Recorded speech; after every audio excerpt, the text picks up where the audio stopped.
Hey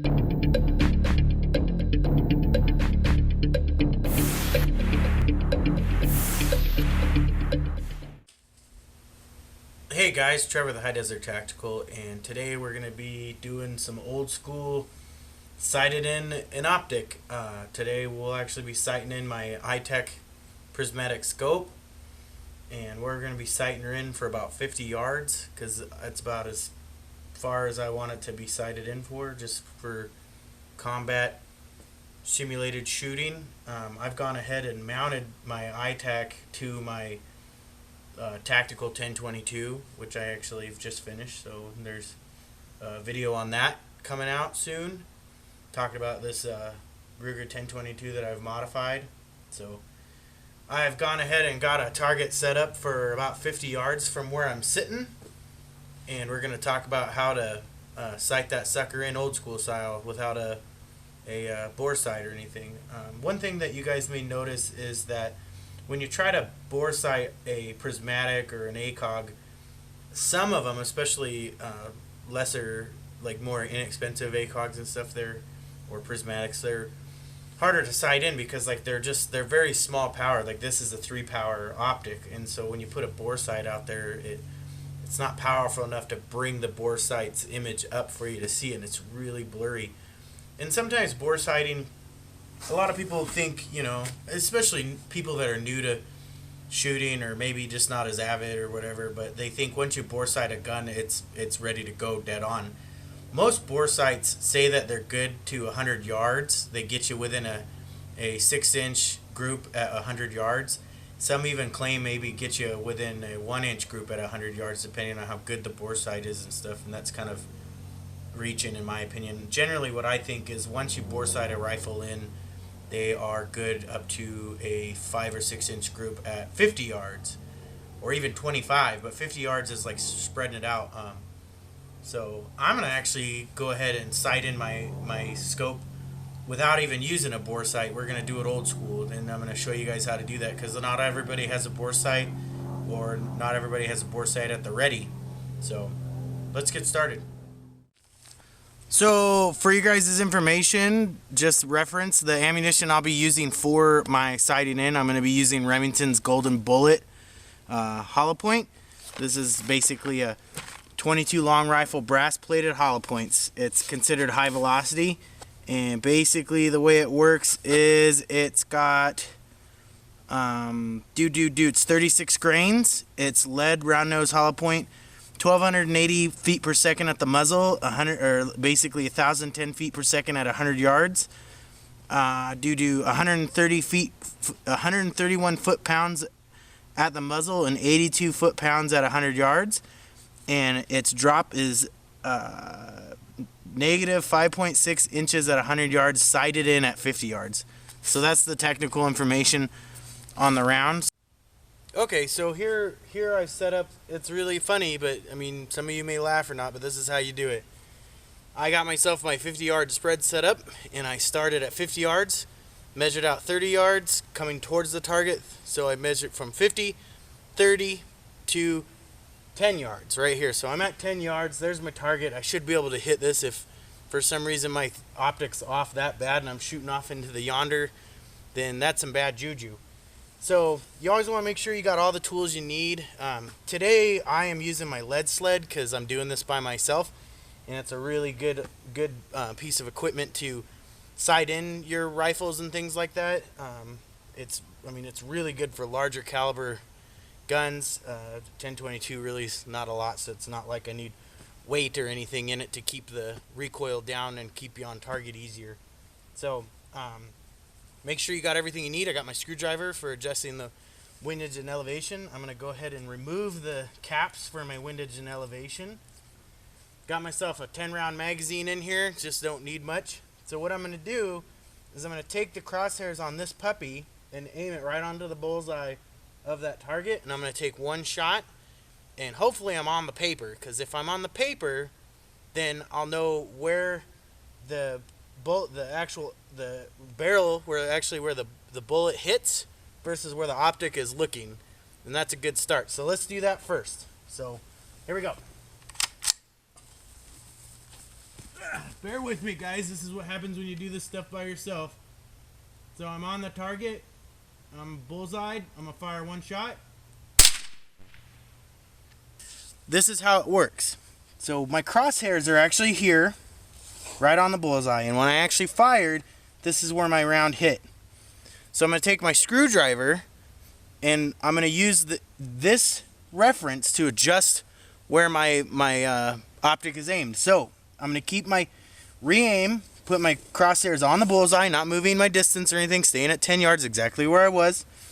Then I'm gonna keep it here, keep the gun completely stationary, and I'm going to actually adjust my windage all the way to the right, till right when I'm above this bullet, this mark, the hit mark, and then I'm gonna take the elevation and adjust it down. So I'm gonna actually keep my gun stationary with my crosshairs on the bullseye from where I originally shot. Keep it stationary, and I'm gonna adjust my crosshairs over to the right and down to that round. And then I'm gonna take a second shot. And it should get me within this vicinity, within 1 inch. So let's see if this works. Alright, so you get to get a close up to my ugly mug. It's gonna be a little tough doing right-handed, but whatever. So I'm gonna aim at my target again. See if I can do this. Get her on the bullseye. So here's my actual windage, so left and right. So if I turn this puppy to the forward, that's gonna move me to the right. So here we go. So I make sure my optic's on the target, on the bullseye, just like I was aiming before. Make sure I'm on there. All right, so now I'm gonna move over towards the right. I'm gonna keep going.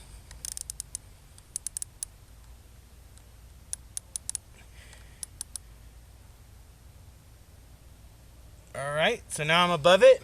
Now I'm gonna move it down. And you need to take reference, make sure you're paying attention, so the gun doesn't move too much. So there we go. So let's take a second shot and see what happens. Alright, so here's my second shot. I don't know how I did that, but I ended up right about here. So I'm getting in there. I'm a little too far off. So I'm going to take one more shot. I'm going to readjust and fire one more. See if I can bring it over to the right just a little bit more, because I went too far, I guess, or something. All right.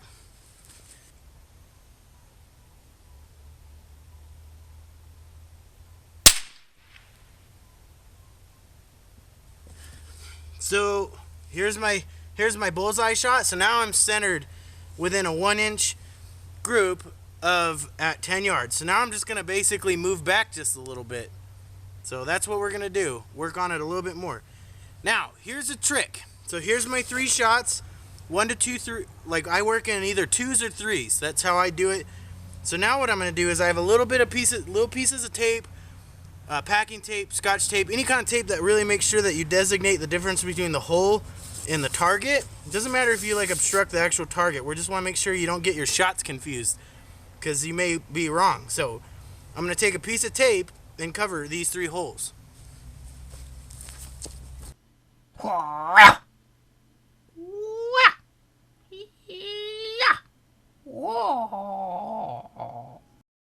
Alright, so here I am. We're at 30 yards from me to the target.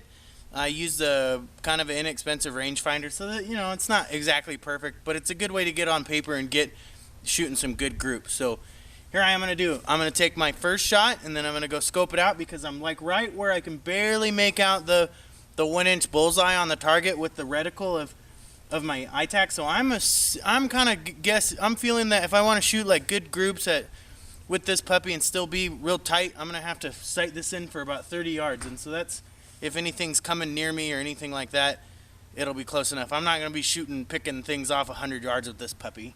So, all right, here we go. First shot. So again, I'm just going to steadily get it on the bullseye. I'm going to take one shot.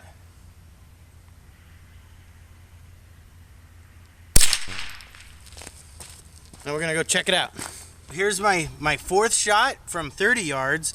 I'm a little high and I'm a little to the right, so I'm still kind of in the vicinity, which is working really good. So I need to bring it over to the left, just a hair, and bring it down. And I should be right on there. So let's see if I can get that done in like 2 shots. We'll just keep it in the 3s.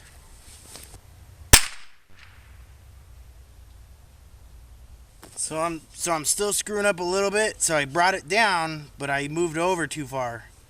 So I need to keep working on that. Try it again.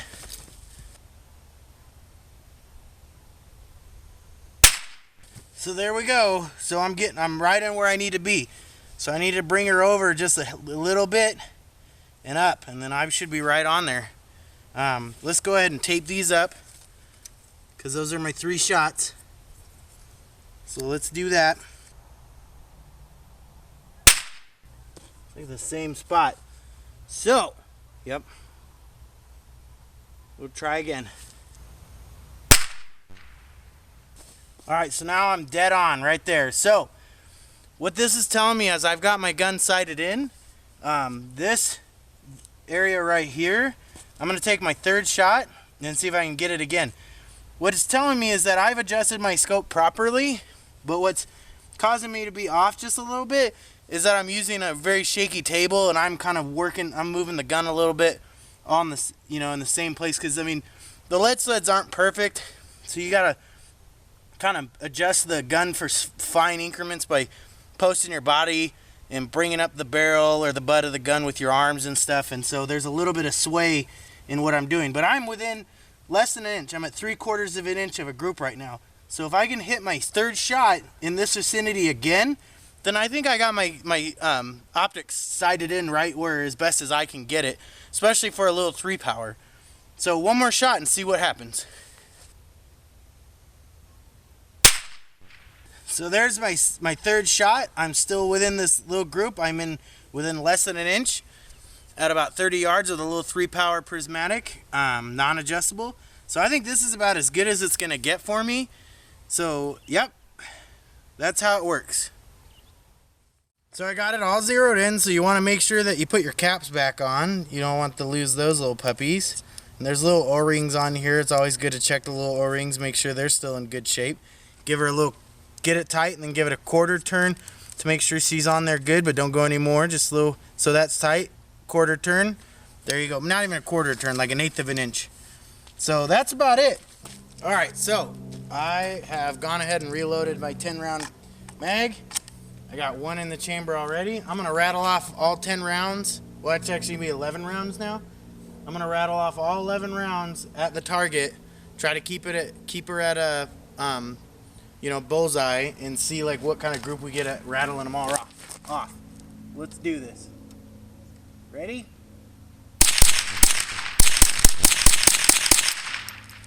So there's that. So here's all my 10 shots. 1, 2, 3, 4, 5, 6, 7, 8, 9, 10. I get, well, maybe if I'm miscounting. Look, no, 11. So that'd be 11 because I had 1 in the pipe when I reloaded the 10-round mag. So that's 11 shots. So this is my like scatter fire. This would probably be my first initial shot that I was aiming at, and then I just kind of fired away. That tells me that it's a fairly good group, especially for a little, low power prismatic. Now, you can sight in pretty much any optic doing this technique where you basically start up close. I mean, right up personal. Like, if you got to shoot at something at 50 feet just to get on paper, this is a 100-yard target as well. And it's a small bore rifle, so basically for 22s, 100-yard target at 22. So they kind of, I don't know, it's the scale for whatever that round, however 22 behaves at further distance, 100 yards. So 30 yards, a fairly wide group of just rapid, just unleashed fire. But I'm assuming that I'm going to be right on. So let's just kind of up the stakes a little bit. I'm going to pull away this target. I'm going to set up a little block, and we're going to put some little 1-inch targets or whatever, and see if we can hit them with 1 shot. Okay?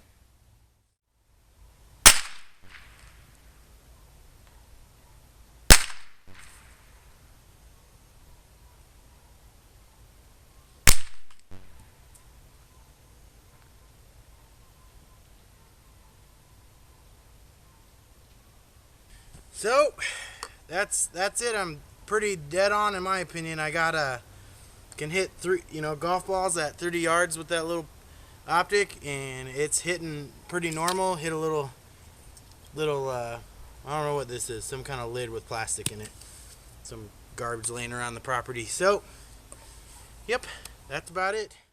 That's basically it. You want to just basically start up close and just kind of figure out yourself some increments. What's really handy always to have is a rangefinder. You don't really need super expensive ones. This is a Redfield little 3-power rangefinder. It's good up to about 500 yards, but you know, it's accurate up to about maybe 250 yards, where it's actually within a couple feet of being accurate.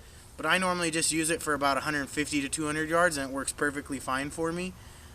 So a rangefinder is always good. Try to stay with a ammunition that has a very good average, or works well in your firearm, and sight it in with that, especially if you don't have tons of money where you can sight in with like super high-end ammo.